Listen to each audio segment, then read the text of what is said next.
Ryan, you asked or alluded to this in the radio show, but the weather is supposed to be very, very windy, possible rain. How will that affect the game plan? And does that put more importance on the run game this week? Yeah, we got to do a good job and adjust to the conditions. I always say that the biggest thing is we just have to handle it better than our opponent because they have to deal with it as well. And if it's extreme, then we have to make adjustments. I don't know if it'll be extreme. Certainly the weather doesn't look great. The forecast doesn't look very promising. So we're starting to talk about some of the ideas and thoughts in all three phases. But that's why you plan like this and you have balance in game planning, because in November the weather is unpredictable in the Big Ten. Thank you. Mm-hmm. Next up, Tim May, and then Austin Ward on deck. Tim. Thank you very much, Gary. Ryan, after Ohio State beat Penn State at Penn State in 2014, Joey Bosa said there was a palpable change to that team. It was like they really became a team that night. They fought adversity, won in 2 overtimes, etc. You guys were behind in the second half in that game the other day, and it had the explosion in the fourth quarter. Do you feel something a little bit different about this team? Not that it takes you anywhere except from a feel-good standpoint, but do you feel anything different about this team than you did a week ago after passing that test? I think we feel a sense of, that was a good road win that we had identified early on that we knew it was going to be a challenge. We don't really look at it like that this time of year. We focus on each opponent as they come, but during the bye week and, during preseason camp, we look at the schedule and we talk through what it's going to look like to go reach our goals. And we knew that was going to be a hard game to go on the road. We talked about what it usually entails. We talked a little bit about the history of the game, what's gone on during that game. And, for us to win the way we did after talking about it in the offseason and the prep that went into it, there's a sense of accomplishment there.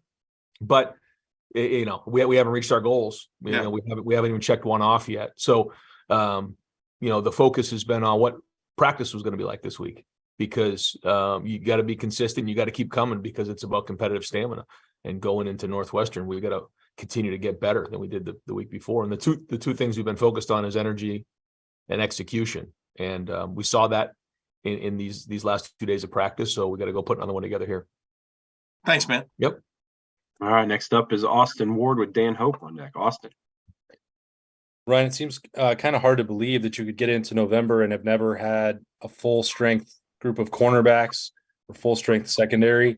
Maybe if you get Cam back on Saturday, you could have that heading into November. How frustrating has it been to manage that throughout the previous 2 months?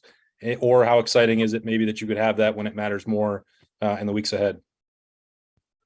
Well, I look across, college football and there are injuries across the country. There's nothing more frustrating than having to deal with injuries as a coach. But it's unfortunately part of the game. And, we have the best sports medicine department here, and our trainers and doctors are excellent. Our sports science and what we do to prevent injuries is excellent, but it's the game. And it's hard. Is it frustrating? Sure, it's frustrating. But that's why we build depth. And I think that a lot of guys have played this year. Guys have had to step up. And hopefully, like you said, that gives us a boost here in November as we work towards full strength. All right. Next up is Dan Hope with Joey Kaufman on deck. Dan. Ryan, you talked about Mason Arnold on the radio show. Are you expecting him to be the long snapper for the rest of a year, or is there still a chance you guys could get Bradley back? Expectation is for him to be the long snapper. Max LaMonaco will also travel this week, and we'll see how both of those guys do. But the expectation is, for those guys to be the long snappers this year for the rest of the way. Joey Kaufman's up with Jared Smalley on deck. Joey.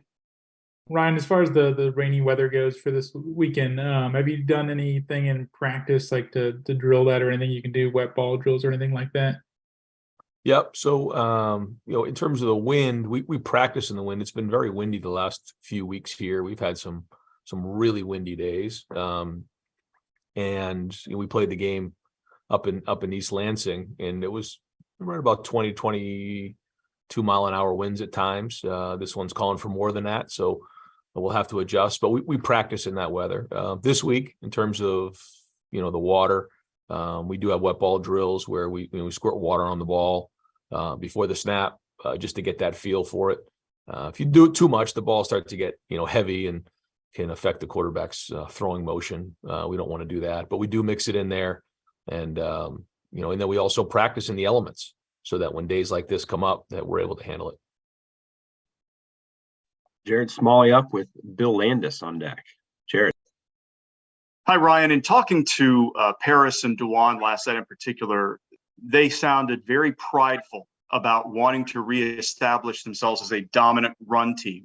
And they sort of alluded to the work that's been done this week specifically to get themselves back to that point. Can you just guide us a little bit on the commitment that you're seeing out of them to becoming more dominant up front and getting back to running the ball the way that you want? Yeah, no, their approach this week has been good. I think they've had a little bit of an edge to them. And that really hasn't changed, though. I've been very impressed with the way they've been practicing. But there has been an edge to them this week, which is great, coming off a win like that.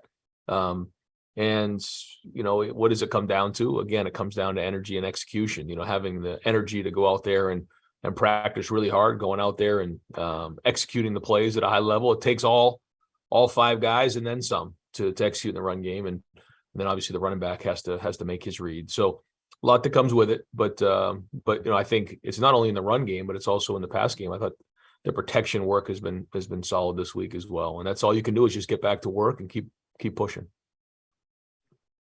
We'll go Bill Landis with Nathan Baird on deck. Bill.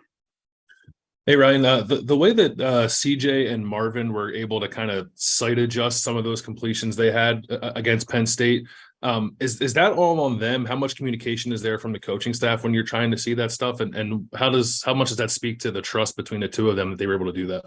I thought it was unbelievable execution in that game. We were trying to see if we get the ball on the perimeter against some of those zero looks where they had an extra guy coming on the blitzes on third down and try to get the ball to the perimeter on some of those plays. It didn't quite go. And so then plan B was, like you said, some of those slants that have to adjust based on the coverage.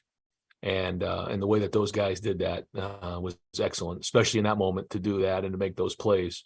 It was very, very well done. We work on things like that, during the whole off season. But you never know when quite you're gonna need it when someone's showing zero pressure on third down like that. And job well done by those guys.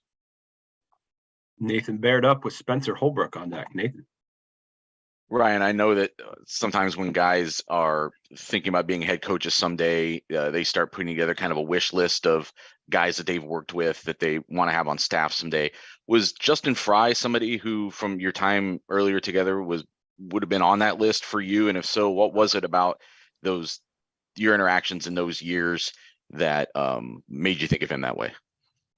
Yeah, worked with Justin early on and saw him first off as a person and who he is in terms of his ability to relate to people and players and his family. He's a great man. Played the position at Indiana, played in the Big Ten, and was very good. His dad was a high school coach, so had coaching in his blood. But then it was just the understanding of the run game and how it all fits, and his intelligence, ability to teach. And then when he was at UCLA, he was in a coordinator position where it wasn't just about the front; it was the entire picture. And I think anytime you have somebody like that who can see the entire picture, it brings a lot of value. All right, and then questions 9 and 10 will come from Spencer Holbrook and Clay Hall. Spencer.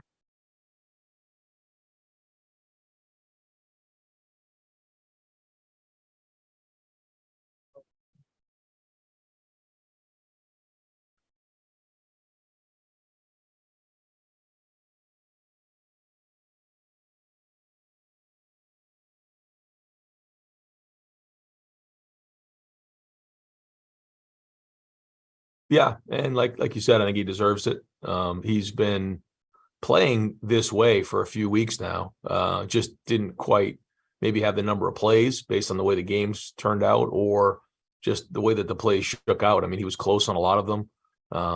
And so, like you said, guys are going to know where he is now, but I think that's why, you want to have balance in your D-line room. If they're going to slide one way, then they got to deal with, some other guys on the inside, or maybe, Zach Harrison and Jack Sawyer on the other side. So that's why you want balance across the board in the D-line room.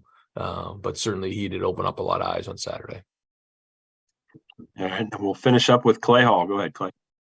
Hey, Ryan, given your prep for the game, it sounds like you wouldn't necessarily alter your game plan because of weather. And do you have enough running backs in case you have to be a mutter on Saturday? Yeah, just went over the travel list and feel like we'll have enough running backs. But again, it just.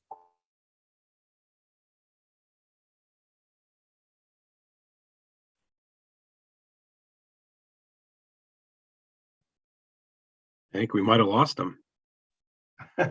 Clay's question broke the internet. Yeah. Clay, why don't you just finish his question there?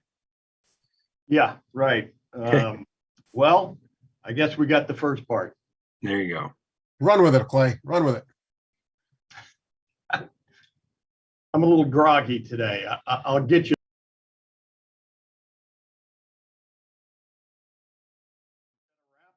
Well, I guess that's a wrap for Coach Day. Let's just go with that since we were 9.5 through. I see Coach Holtman's on right now.